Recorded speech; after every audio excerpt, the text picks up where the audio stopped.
Welcome, everybody, to a special report for Hurricane Milton after effects, I guess. And here's my co-host, Sarah. Hello, everyone. And yes, we are here to talk about the aftermath of Milton. And kind of like the aftermath of hurricanes in general will be some of the things that we talk about today.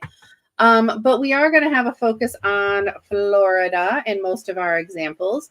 I do want to say I am thankful that our producer, Jeanette, is safe and sound. And while she did lose power, nothing else was lost, and that is wonderful. But a lot of people in Florida are not that lucky as they woke up this morning and have dealt with things throughout the day. So we're going to talk a little bit about that, and then we're going to give everybody some ways to get additional assistance if you need it. And we're also going to talk about hurricane safety tips for those of you that probably aren't in Florida. Because to tell you the truth, the people in Florida probably are like, after safety tips, we get it. But we're going to talk about those for the people that aren't in Florida so that you kind of have an idea of what they're going through and some of the things that they're dealing with. So what do you got starting there, Jeffrey? All right. Okay. Came across my desk, Walt Disney closed and that, and they're going to be reopening up on Friday. And I was just wondering, how many times since the inauguration of Walt Disney, how many times has it closed? Well, not very many. And I love that you asked that question, and you asked me to just grab that information before we got on the call. So not very many, because, you know, it's their goal to be open 365 days a year. You know what I mean? Like, be open for everybody. So they have closed with Milton. They have closed for a couple of days at a time for 10 different hurricanes. The first one was back in 1999, which is crazy. Let me see if I can get the name of that hurricane, because I definitely wasn't paying attention to hurricanes in 1999. So that was Floyd in 1999 was the first one. And then they've closed for 9 others since then. But then they also closed for the day of 9/11. So when 9/11 happened, they actually shut down Disney World, and they actually had all of the people that were already there leave. So the cast members had everybody leave, and they closed down for the day. And then additionally, as we all know, things closed during COVID, and they closed for about 4 months at COVID. But that was it. So these closures are crazy, not normal for them. So for them to close down for 2 whole days for this hurricane means that they were expecting damage and expecting things to happen. Now, lucky, Orlando didn't get it as hard as some of the other areas, but they were still doing some cleanup from Helene too. So a lot of Florida, that's kind of the problem, is they got double dipped with the weather in just a few weeks. So most definitely. And then as we're going into, just to let you know, most of the shelters are still open. Right now they did 135 disabled residents, basically in assisted living, have been rescued. Right now they have 340 people have been rescued, and 49 pets have been rescued. 49 pets. Yes. Right now they have 125 missions going on over the 26 counties. Okay. So just to let you know, and right now they have an estimate of 16 reported deaths in that area. That is what we don't like to hear. But these reports, if you don't have the local channels, these reports are being aired definitely on the Weather Channel nationally, and some other national channels, because Governor DeSantis is doing, at least he has been, I believe he's going to go through the weekend doing these daily press briefings to keep people up to date on what's happening and what's going on. So if you love the data that Jeffrey's giving, definitely tune into those press briefings that the EM of Florida is also like speaking after the governor at these, and the governor gives his perspective of what's going on. It can give you a really good encompassing view of what's happening and how things are changing day to day. And while I don't like to have a focus on negative things, but just in the last 20, not even 24 hours, or almost 24 hours since it hit, it went from, we found out this morning 7 people passed, it went to 11 about noon, and now it's at 16. So we are getting into areas that we're still finding people injured, bad things happening, and further destruction, and those things will still come to light over the weekend and the next couple of weeks. Right. So, and like you said, as it progressed and as cleanup and that, and then there's a lot of secondary injuries, really have to be careful.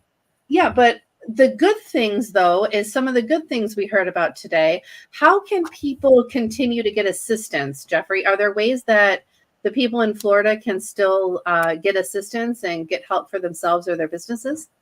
Yes. Right now, we have a 1-833-438-4673, and that's Hope Florida Hotline. Okay. So that gives you the Floridians a chance to call in and get extended help, and they extended it for another 2 weeks. And that.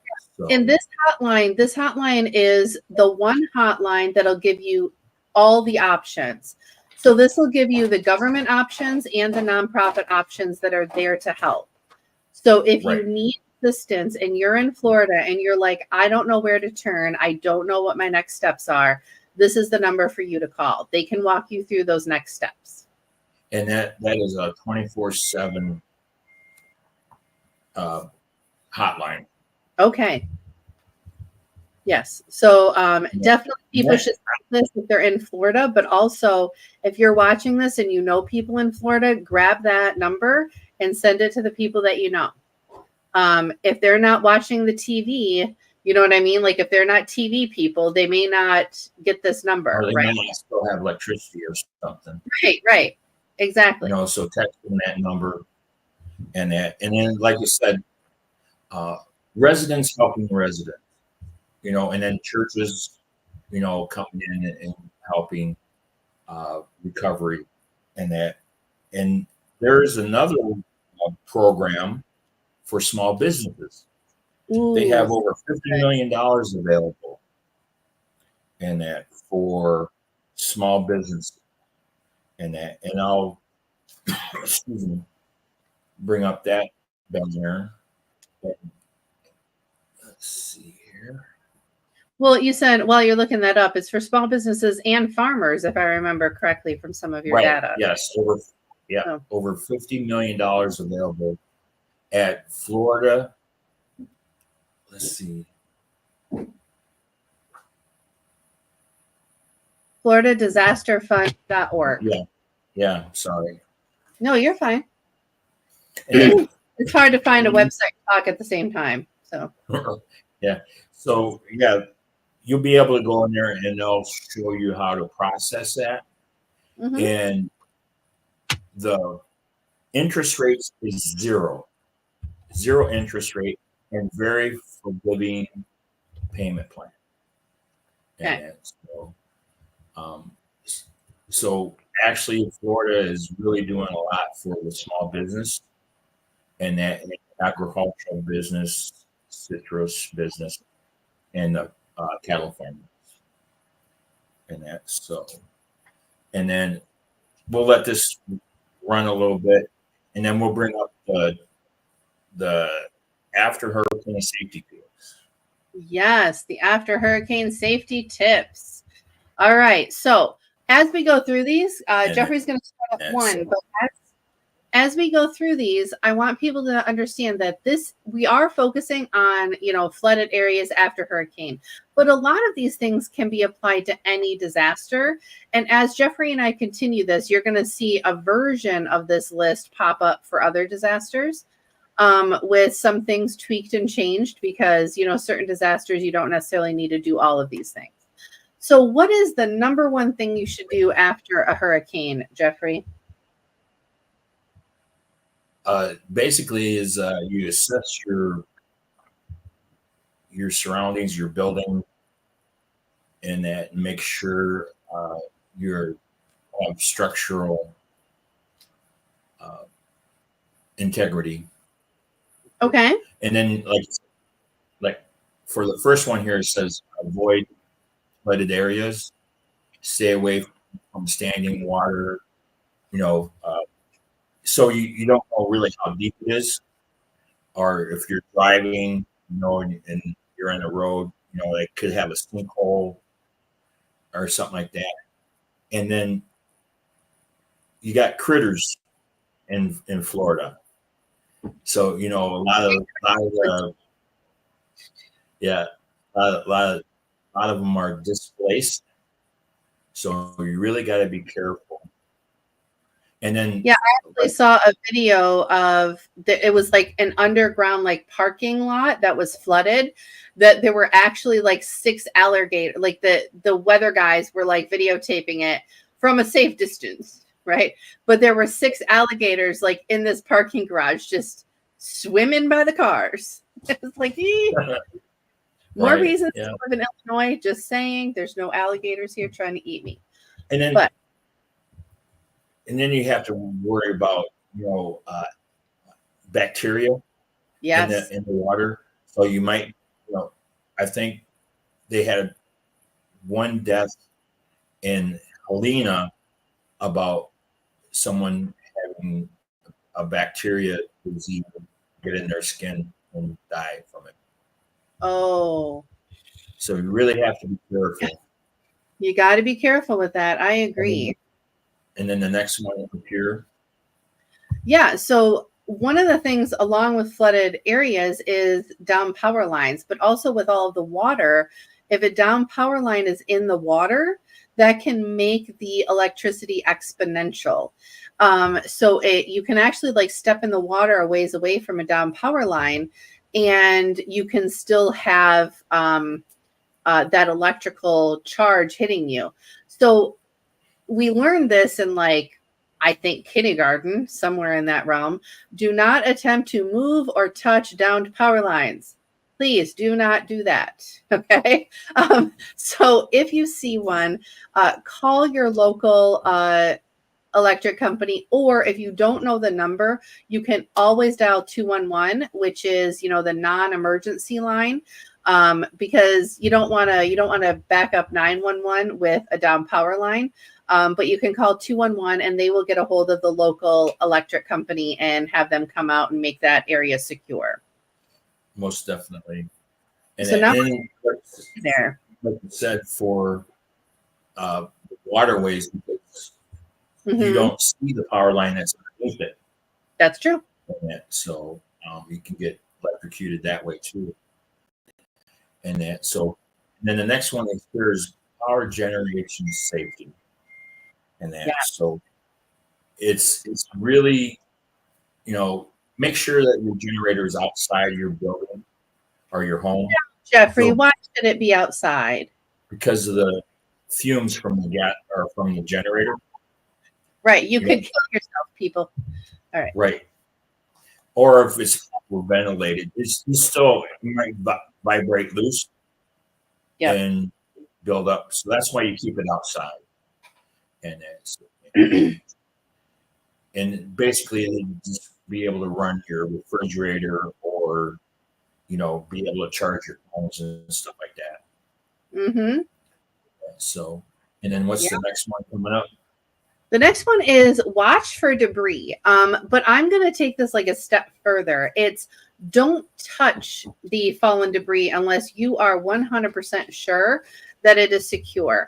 Earlier today, I saw a video watching the Weather Channel. There was a you can Google this and see all the videos, but a lot of boats were like literally lifted up and put on land. So there was like a boat that was, in the water last night, and then now it's in the middle of a road. But this one boat happened to be leaning against a tree, and this person thought they were cool. We're going to try to take a picture next to it, and kind of leaned, and the whole boat like tried to fall on them. And it's because they were not paying attention to debris, in this case, a big old boat. But just because the boat's leaning on a tree does not mean it's secure. Just because the fallen tree is, looks like it's where it's supposed to be, it can still roll on top of you, right? There's sharp objects under things. There are other ways that debris can cause injury, and you want to make sure that you are taking every precaution. And if it's not your boat, don't touch it, even if it is in the middle of the road. There's my advice of the day. All right. Okay. And then for, like you said, inspecting your homes, just take pictures. Yes. Take pictures for your insurance. If you have crawl space, don't go underneath it. Have a inspector come in and do all that. Be safe and cautious. If there's outside damage or I agree. Yeah, just be careful and let the professionals do it. 100%. 100%. And I know some areas are still on a boil water advisory. And that happens when there's a lot of gross water and seawater that comes inland and impacts the water system. And it takes them a few days, sometimes a few weeks, to get that back to a normal water to come out of your pipes. So if you've never boiled water before, if you're new to Florida, if you've lived in Florida for a while, you've boiled water a few times by now. But if you haven't, you need to get that to 180 degrees. And do you know how long they have to get it to boil for? As long as it gets up over 180 degrees. And so there's that way it's just boil it at that point. Perfect. But obviously Google this. Make sure that you're following all the guidelines. And there are other ways. We're not going to give you them, but there are other ways to disinfect water. So the boil water advisory is just the easiest one. But there are other ways to do it if you want to Google those options also. And I'm going to kind of put these two together. And then I'm going to have you talk a little bit more about documenting things. So the next one is just stay informed. We've already talked about that a lot. Follow the Weather Channel, follow your local news, listen to the governor's reports every day, and stay informed about what's going on in your area. There's roads closed to flooding now, but more roads are going to be closed. Not more roads, but roads might continue to be closed as they do cleanup, right? They have to bring in big equipment to take out trees and things like that. So just stay informed and don't give the people that are closing roads a hard time. They need the time. They need the cleanup time. And yes, it makes life a little bit hard, but by staying informed, you can kind of avoid those areas.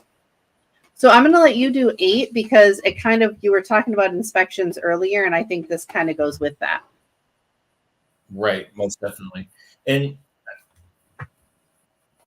for the insurance documentations and, you're following your claims, just make sure you document everything.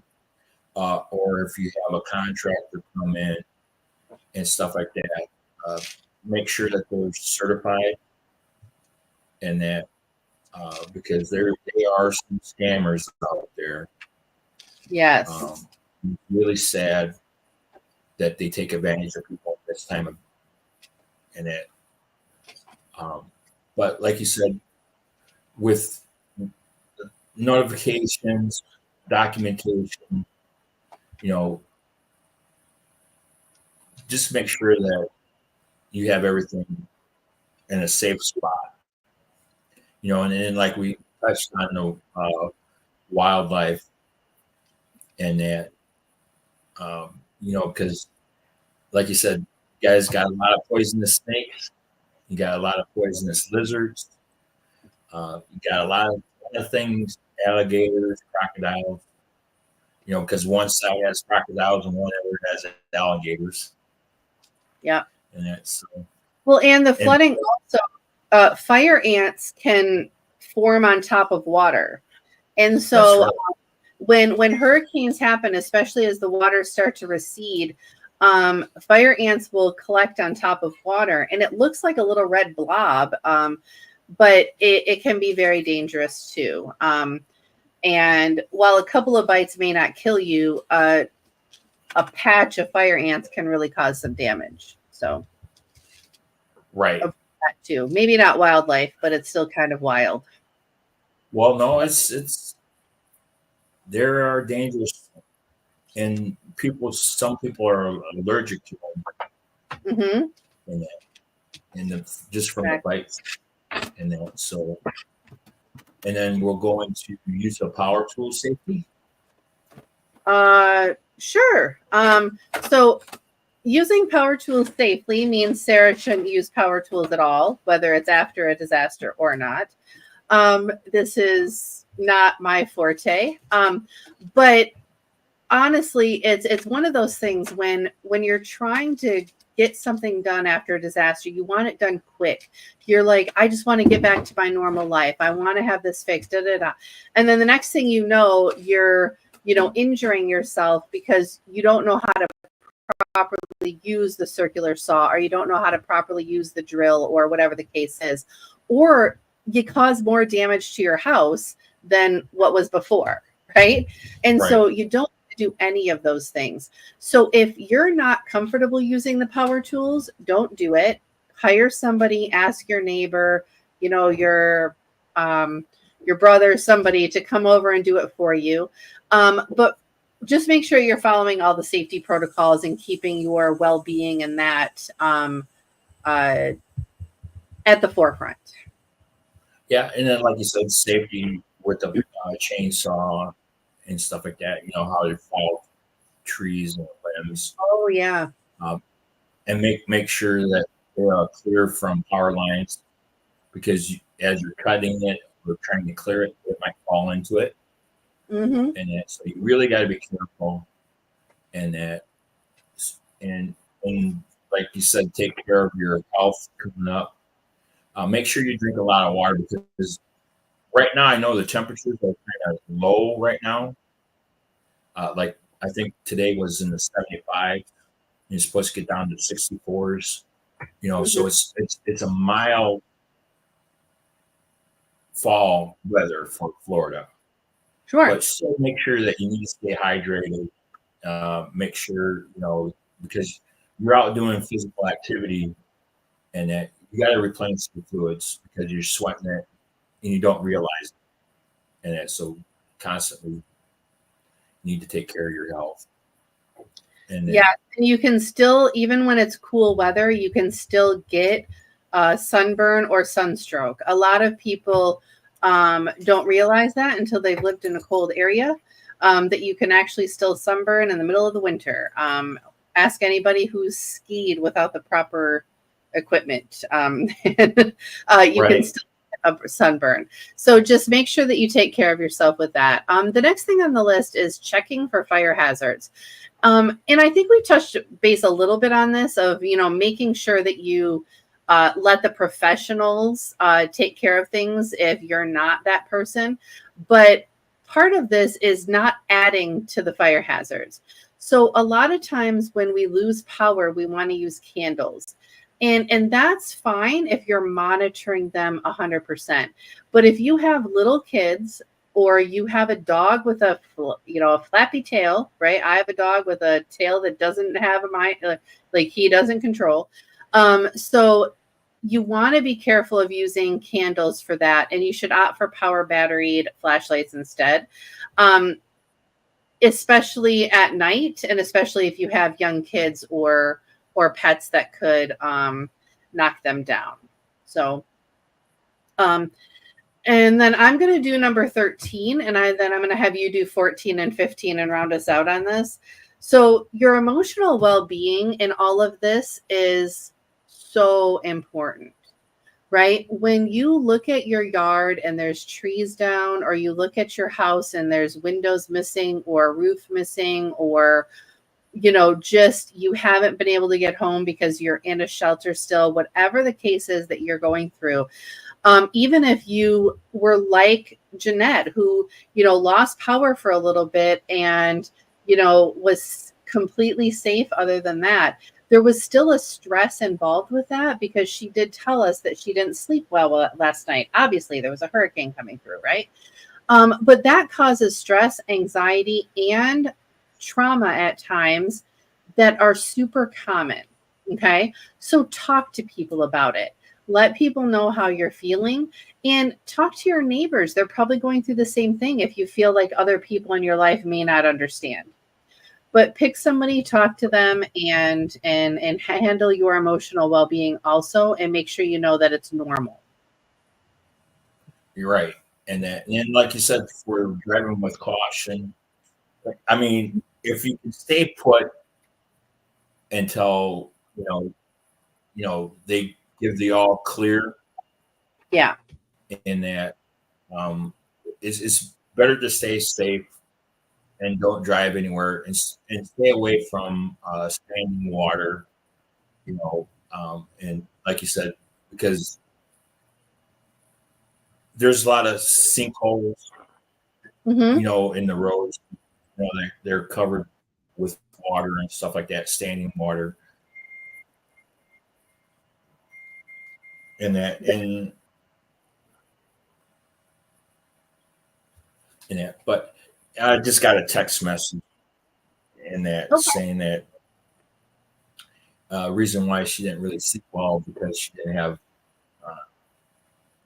air in that she couldn't use her CPAP in Oh, that got because it. of no power. That's And true. that's why. Yeah. And, Yeah. and then like for staying in contact with your loved ones, I was really fortunate. I was able to get a hold of my aunt that lived down in Fort Myers there, but she went up towards Orlando where her daughter was living, and they're all safe. I was able to text them and talk with them, and uh, the Apple app, with the satellite, Yes. and that being able to stay in contact with your loved ones. And it's reassuring because, like, even though I'm thousands of miles away, I'm still feeling, and that emotional wellness, and Yeah. that because it goes both ways, because you want to make sure that your loved ones, and then I was worried about Jeanette, our producer, and stuff like that, because I wasn't able to get a hold of her Right. until about 1 this afternoon. Yeah. And we worry So, about that. Like the people that are going through it have that stress and anxiety, but those of us that are unable to help, unable to do anything, you know what I mean? Like I can't turn Jeanette's air conditioning back on in the middle of the night for her. If there was any way that I could have done that, I would have, right? But I also right, can't this for your aunt. I can't make it safe for her to be in her house. She has to do that on her own. You know what I mean? She has to go to Orlando. She needs to be somewhere that's safe on her own. There's only so many things we could right, do, but that causes stress and anxiety for other people, and that's normal also. To feel stressed during any of these things, whether you're living through it or not directly, is perfectly normal because hurricanes are stressful. They're that's crazy and wild, and they cause a lot of anxiety. So yeah. And then there's some sites here on the bottom here, service, and that Nova, NOAA, that gives you a satellite picture of of the area. You can pick area, you can take a look, and then Zoom Earth, and it's really nice information there, and that so give you. Yeah, no, I completely agree. I 100% agree with following things on FEMA and the National Weather Service. NOAA is the National Oceanic and Atmospheric Administration. So they're the people that all the other weather channels get information from. Okay. Right. They are the kings and queens of weather and everything that goes along with it. So definitely follow NOAA if you are interested in all this. I've never looked at Zoom Earth, but I'm going to add one to that. Google also has some overlays for Google Earth that you can monitor weather also. Right. So just to let them know, there is another hurricane out there in the Atlantic. And that's Elise. LES. I'm just going to go under a rock. Just going under a rock, Jeffrey. It's not supposed to make landfall. Okay. Okay. It's out there. It's already a category. It's a category 1. They're just keeping an eye on it. Okay. And because of melting going across, I think it diverted it. Oh, the weather paths. Got it. Pushed it to go, instead of going towards the states, is pushing it out into the middle of Atlantic. Well, that is good news. Good news that I don't have to go under a rock, because I was worried. I don't think the southern East Coast can handle another one. No, and we don't want them to try. Let's not have them try. So this has been wonderful. Is there anything you want to say to wrap us up? Well, like I said, hopefully they got that Hope Florida hotline, and then I'm going to throw up the small business website for Florida disaster funds. Utilize it. You small business people out there. It's like you said, what Santa says is interest-free and very forgiving repayment in that. So wonderful information. So what I'm going to say then is I'm going to work with Jeffrey. He's going to send me some of that information. And tomorrow I'll get it out on our Creative Spirit social medias so that people can share that and get that out to other people. So I'm going to ask Jeffrey to send that all to me this evening so I can get that out first thing in the morning on our socials. More people will get it if I do it in the morning than right now, because just how algorithms work. But that's right. On the flip side, though, if anything exciting happens, and I hate using that word, Jeffrey and I will go live over the weekend. However, we are doing a regular ongoing weather-related show every Tuesday. And so we would love for you to watch that show and follow that show, because we are going to be talking about recovery efforts for different things that have happened. So we're going to be talking about wildfire recoveries and how to help in that regard. We're going to also have a show coming up in the next month or so about the recovery efforts that are still happening in Maui. We're going to talk about some of these things that kind of skip our memory because it seems like they were so long ago, but they're still ongoing to the people that live there, and they're still continuing recovery efforts for people that truly need it and still need our support and us to be talking about those situations. And I'll do some research on getting the government funding and that and resources in their area for wildfires or floodings or hurricanes or tornadoes. Yeah. Even though I don't think it's tornado season yet. Not quite yet, no. But for now, though, tonight, though, we'll just get the information for the Florida stuff. Yes. And we'll get that out tomorrow morning for everybody to be able to share with anybody that you know in Florida. And I think that is it. I am loving this, and I look forward to seeing everyone on Tuesday, unless there's a spur of the moment special report over the weekend. But I'm going under a rock if there's another hurricane over the weekend that pops up, and Jeffrey's doing it himself. You're going to see me on a screen. I'm going to have a rock covering me. Okay? Okay. All right. All right, here we go. Thanks for staying tuned, and thanks for watching. And we'll see you guys.